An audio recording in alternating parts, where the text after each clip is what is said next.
Tuti bene data ndabaramukije mu izina rya Yesu muri kumwe na Pasiteri Irene Nazwe nipfuje kubaganiriza uno munsi ku bijanye n'ubugingo budashira. Hariya mu gitabo co gusubira mu vyagezwe niho havuga ngo ndahavuga ku karongo canke ku gice ca 32 akarongo ka 29 ngo iyo baba bari bazi ubwenge bokwiyumviriye ku bijanye canke ku maherezo yabo, kw'iherezo ryabo. Iyo baba bari bazi ubwenge bokwiyumviriye kw'iherezo ryabo. Nashaka rero uno munsi ngo tuganire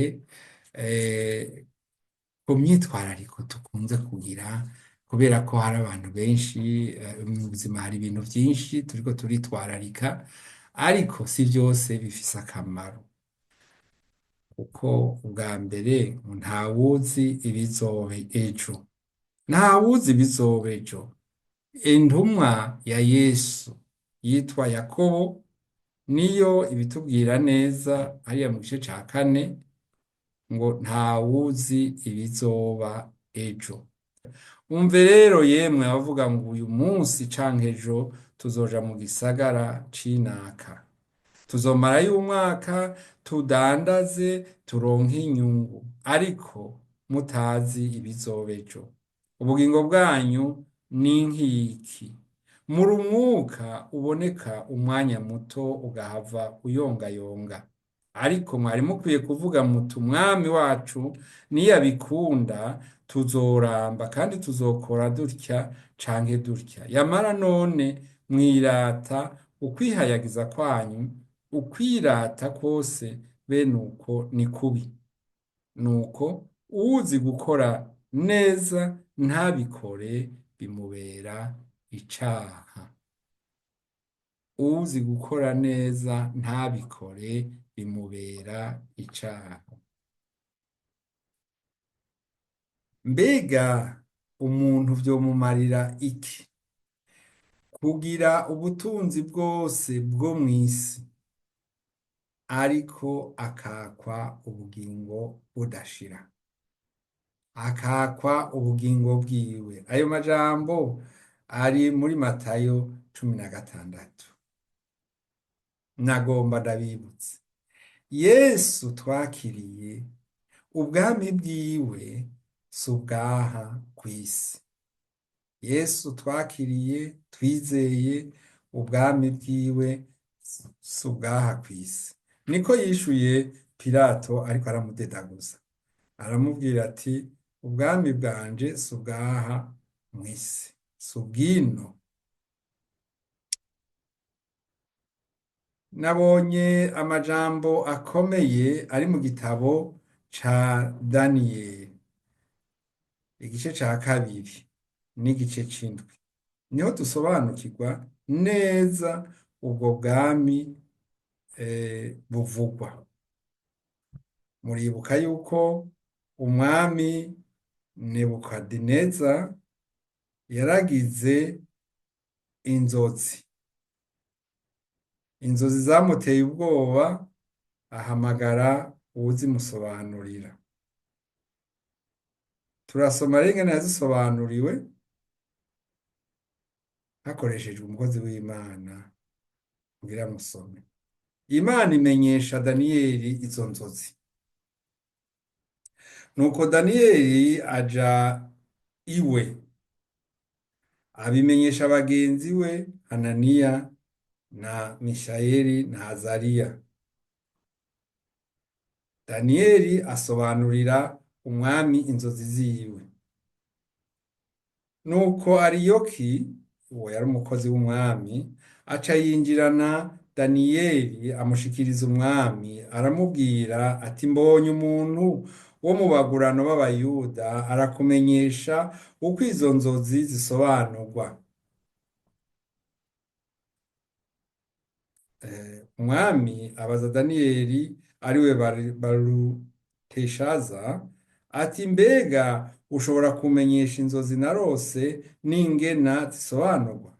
daniyeli yishura umwami ati ibanga wasobanuza nta banyabwenge bashobora kurimenyesha umwami canke abapfumu canke abanyamareba canke abamenyi, ariko mw'ijuru hari Imana ihishura amabanga, kandi niyo yakumenyesheje ibizobaho mu bihe bizoza mugenzi. Inzozi zawe n'ivyo werekewe mu mutwe uri ku kirwa vyari ibi. Nuko ibyawe mugenzi, ivyiyumviro vyaje uri ku kirwa vy'ibizoba mu gihe kizoza. Ihishura amabanga niyo ikumenyesheje ibizoba, ariko jewe ubwanje iryo banga sinarimenyeshejwe. Nuko mfise ubwenge kuruta umuntu wese mu bakiriho, ariko ni ukugira ngo umenyeshwe uko bisobanurwa, utahure n'ivyiyumviro vyo mu mutima wawe mugenzi. Nuko mugenzi, wabonye igishushanyo kinini, ico gishushanyo gihambaye gikayangana birenze urugero, cari gihagaze imbere yawe, kandi ishusho yaco yari iteye ubwoba. Ico gishushanyo umutwe waco wari izahabu nziza, kandi igikiriza n'amaboko vyari ifeza, inda n'ibibero vyari imiringa, amaguru vyari ivyuma, ibirenge vyari ikivange c'ivyuma n'ibumba. Nawe uravyitegereza ushitsa aho ibuye ryaziye ridasituwe n'amaboko, ryikubita ku birenge vy'ivyuma n'ibumba vy'ico gishushanyo, rirabimenagura. Nuko icuma, ibumba n'umuringa n'ifeza n'izahabu bica bimenagurikira rimwe, bicika nk'umuguruka wo ku mbuga basekurirako muci. Umuyaga urabitumura, maze aho vyahora ntihaba hakiboneka. Maze iryo buye ryikubise kuri ico gishushanyo, ricika umusozi munini, ryuzura isi yose. Nuko inzozi nizo, kandi turakumenyesha umwami ingena zisobanurwa. Nuko mugenzi, wewe uri umwami aganza abantu. Imana yo mw'ijuru yaguhaye ubwami n'ububasha n'inganji n'icubahiro, kandi aho abantu baba hose yaguhaye n'ibikoko vyo mw'ishamba n'ibiguruka vyo mu kirere, ibishira mu kuboko kwawe, iguha ku biganza vyose. Nuko rero uwo mutwe w'izahabu ni wewe, kandi mu nyuma zawe hazovyuka ubundi bwami butanganya n'ubwawe gukomera. Hanyuma hazovyuka ubundi bwami bwa gatatu buzoganza isi yose, ariko ubwami bwa kane buzokomera nk'icuma, kuko ivyuma ari vyo bimenagura ibindi vyose bikabijanjagura, kandi nk'uko ivyuma bifyonyora ivyo vyose, niko ubwo bwami buzomenagura bukajanjagura butyo. Kandi nk'uko wabonye ibirenge n'amano ari ikivange c'ibumba n'ivyuma, niko ubwo bwami buzoba ubwami butandukanye, muri bwo hazoba inkomezi nk'iz'ivyuma. Nk'uko wabonye ivyuma bivanze n'ibumba, kandi nk'uko amano yari ikivange c'ivyuma n'ibindi, niko ubwo bwami buzomera. Igice kimwe kizokomera, ikindi kibe urujo. Kandi nk'uko wabonye ivyuma bivanze n'ibumba, niko bazokwabirana n'abandi bantu, ariko ntibazofatana nk'uko ivyuma bitavangika n'ibumba. Nuko ku ngoma z'abo bami, Imana yo mu ijuru izohagurutsa ubundi bwami butazokwigera buhangura, kandi ingoma y'inganji yabwo ntaho izonyagwa n'irindi hanga, ariko uzomara ukomvomvore ubwami bwose bw'abo bami, yamara bwo buzohangama gushitsa ibihe vyose. Mhm. Iri jambo niryo rikomeye, niryo tugira twongere turabe, kuko ubu bwami ni bumwe gusa, butazokwigera buvaho, buzoruta ubwami bwose bwigeze kubaho. Reka turabe hariya ku gisomwa muri Daniyeli 7, naho havuga ngo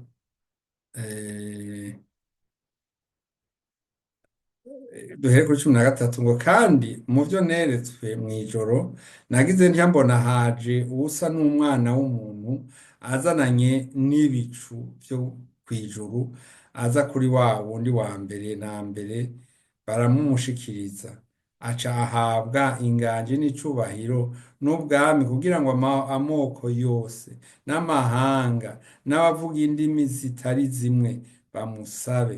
Ingoma yiwe itazovaho, kandi ubwami bwiwe n'ubwami butazohangura.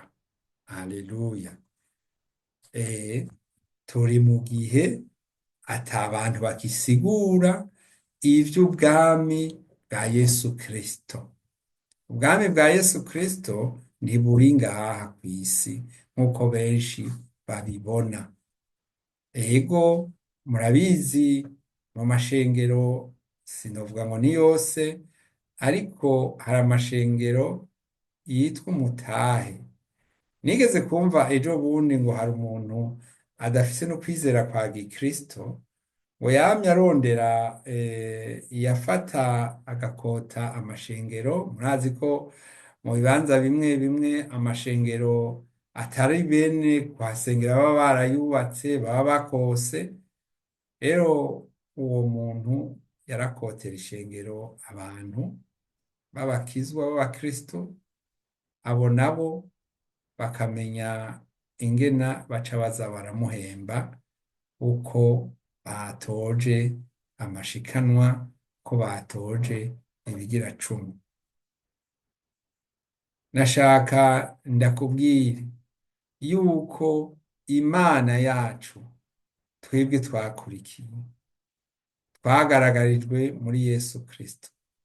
Ubwami bwayo si ubwino mw'isi, si ubwa hano kw'isi. Nigeze kumva umuntu ambwira ati ati mu gihugu kinaka, ati ubaye pasiteri cyangwa urongoye ishengero, emwe ubukene ubuhamvye, ugira ibintu bifadika biboneka, ariko ubwo si bwo bwami Yesu yatuzaniye. Nigeze no kumva umuntu avuga ati mbe mufise inyota yo kuja mw'ijuru kubera iki, kandi ibintu vyo mw'ijuru biriko bidusanga ngaha? Ati je ntavyo nkeneye kugenda, no ababigomba nuko bariko baragira ibibazo ngaha barushe, ariko siko bimeze. Kandi ubwo bwami tubwirwa buri hafi kuza, buratwegereye kurusha uko tuvyibaza. Nagira ngo ndakwibira akabanga, kandi ako kabanga kanditse, simvuga ka gapiripiri ko k'i Kigali, ndaramukije abantu b'i Kigali kuko bari mu benshi bankurikira. Oya, ndakwibira akabanga. Ego turasoma muri hariya muri ibaruwa ryanditswe na Pawulo rya mbere yandikira ab'i Korinto, turahera ku murongo wa 51. Ndababarira akabanga. Ntituzosinzira twese, ariko twese tuzohindurwa mu kanya gato, mu kanya nk'ako gukubita ingohe, aho inzamba y'iherezo izovugira, kuko inzambi izovuga abapfuye bakazurwa batagishobora kubora, natwe tuzohindurwa kuko uyu mubiri ubora ukwiye kuzokwambara ukutabora, kandi uyu mubiri upfa ukwiye kuzokwambara ukudapfa. Ariko uyu ubora niwamara kwambara ukutabora, n'uyu upfa niwamara kwambara ukudapfa, niho hazoshika rya jambo ryanditswe ngo urupfu rumizwe n'intsinzi. Warupfuwe, intsinzi yawe iri hehe? Warupfuwe, uruboyi rwawe ruri hehe? Ivyaha nivyo ruboyi rw'urupfu, kandi ubushobozi bw'ivyaha n'ivyagezwe. Ariko Imana ishimwe iduha gutsinda kubw'umwami wacu Yesu Kristo. Nuko bene data nkunda, mukomere, ntimunyiganyige, murushirize iminsi yose gukora ibikorwa vy'umwami wacu, kuko muzi yuko ubutame bwanyu atari ubwo busa mu mwami. Ego, iryo banga ryaravuzwe kandi rivugwa no mu kindi gitabo, mu rindi baruwa naryo ryandikiwe Abatesalonika, ni mu Bugiriki hubu, turabisoma mu gice ca kane akarongo ka 16 na 17. Kuko umwami wacu ubwiwe azoza amanutse avuye mu ijuru, aranguruye ijwi rirenga hamwe n'akamo k'umumarayika mukuru n'inzamba y'Imana, maze abapfiriye muri Kristo nibo bazobanza kuzuka, maze natwe abazoba bakiriho dusigaye tuzoca duteruranwa nabo mu bicu dusanganirire umwami mu kirere, niho tuzokwama tubana n'umwami. Navuze nta majambo benshi ntibakiyabwirwa, benshi ntibubaka kuyavuga, sinzi igituma, kuko igihe kiregereje, igihe gisigaye sico caheze. Twiteze umwami wacu Yesu Kristo. Namye numva umuntu yagiriwe ubuntu bwo kubonana n'umuhanuzi muri iyi myaka iheze, ngira ngo ni imyaka nka 20 iheze. Uwo muhanuzi yabahanuye ibintu vyinshi kandi bigenda biba, ariko mu nyuma arababwira ati nimwabona ibi n'ibi kandi nivyo tubona, ati umwami azoba agiye kuza, umwami Yesu azoba agiye kuza. Ntihagire rero abahendwa ngo ejo ngo ninapfa ngo reka nikorere n'ivyaha, ngo ninapfa nzoca ahantu ngo banyoze ivyaha, hahandi muri ca cumba ngo citwa ngo abantu bamanza gucamwo ngo bakoherezwamwo ivyaha. Nta kiriho, nta purugatori iriho, reka tubivuge gutyo. Abibaza ko hariho ipurugatori barabibona ko n'ahantu muri iki gitabo nta na hamwe vyanditswe yuko hari ipurugatori, ariko ikiriho ni iki canditswe mw'ijambo ry'Imana mu Baheburayo 9:27, havuga ngo kuko abantu babikiwe gupfa rimwe, hanyuma yaho hakaza amateka. Na Kristo nuko yamaze gutangwa rimwe ngo yishire kw'ivyaha vya benshi, azoboneka bwa kabiri atazanywe n'ivyaha, abonekere gukiza abamwiteze. Uramwiteze none? Uramwiteze? Ijambo ry'Imana ritubwira ngo ntimukirundanirize ubutunzi bwo mw'isi, ahubwo ahari umutima wanyu, ahari ubutunzi bwanyu, aba ariho haba umutima wanyu. Yego, nuko reka tubandanye. Nta muntu azoja mu vy'ubwami bwa Kristo ari mu vyaha. Oya, nta muntu azoja mu bwami ari mu vyaha, akoresha umubiri wiwe kutariko. Reka dusome ahantu handitswe iryo jambo yuko umubiri wacu tubimenye ni ingoro ya mpwemu yera. Imibiri yacu ni ingoro ya mpwemu yera. Muhunge ubushakanyi. Icaha cose umuntu akora si ic'umubiri, ariko ushakana aba acumuye ku mubiri wiwe. Ntimuzi yuko imibiri yanyu ari ishengero za mpwemu yera, ari muri mwebwe, uwo mufise avuye ku Mana, kandi si mwe mwiganza, kuko mwaguze agaciro. Nuko rero mushimishe Imana mu mibiri yanyu. Ntitwavuze amajambo y'ukwizera, ariko kwizera niko kuzobakiza, kandi twakijijwe ku bw'ubuntu, twarabivuze mu kiganiro giheze. Hari ijambo ryama rinezera nipfuje ko dusangira ni mw'ibaruwa rya kabiri Pawulo yandikiye Abanyikorinto.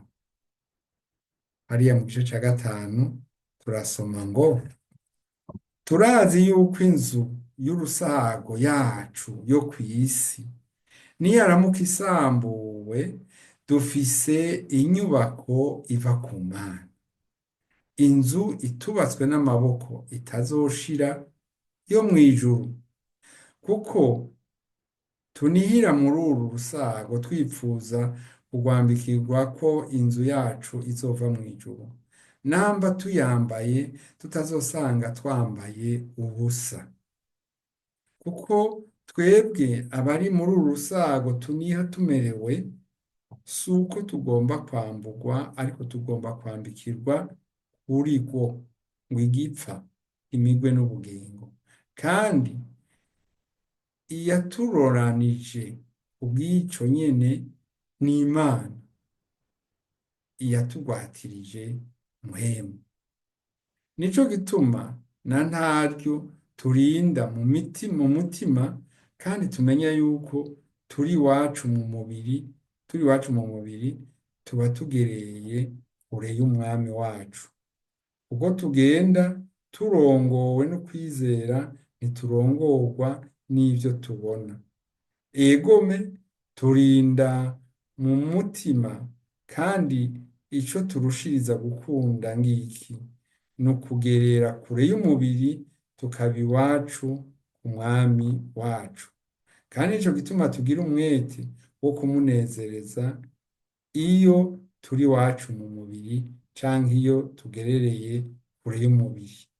Kuko twese tutazobura kugaragarizwa imbere y'intebe y'amateka ya Kristo, kugira ngo umuntu wese ahabwe ibihwanye n'ico yakoze akiri mu mubiri, ari ciza canke kibi. Agenda guhamagare rero uwo mubiri wubahe umubiri, ureke kuwanduza. Batubwiye ko twaronse ingwati ya mpwemu yera ari muri twebwe. Muri iyi minsi narasobanukiwe neza, mpwemu yera niyo karangamuntu izotuma dushobora kuja mu bwami bw'Imana. Imana izoraba mpwemu wayo kwiri muri wewe. Ndakwipfuriza kugira mpwemu muri wewe, kandi wibaze ku vy'ejo hazoza. Yesu rero aguhezagire. Yesu abahezagire mwese. Mwari kumwe na Pasiteri Hiyeni Nazo. Reka dushime Imana. Mana uhoraho, turagushimiye cane uduhaye kano kanya kugira ngo dusangire ayo majambo, twibutsanye ibikenewe kugira ngo turonke imfunguro kugira tumenye aho tuzoja n'ingana tuzogenda tumeze. Urakoze ko usubiye kutwemeza no kutwibutsa yuko ubwami bwawe atari ubwaha, ariko hari ahandi uzotujana kandi uza kutujana. Turagushimiye rero, ni mu izina ry'umwami wacu Yesu Kristo, amen.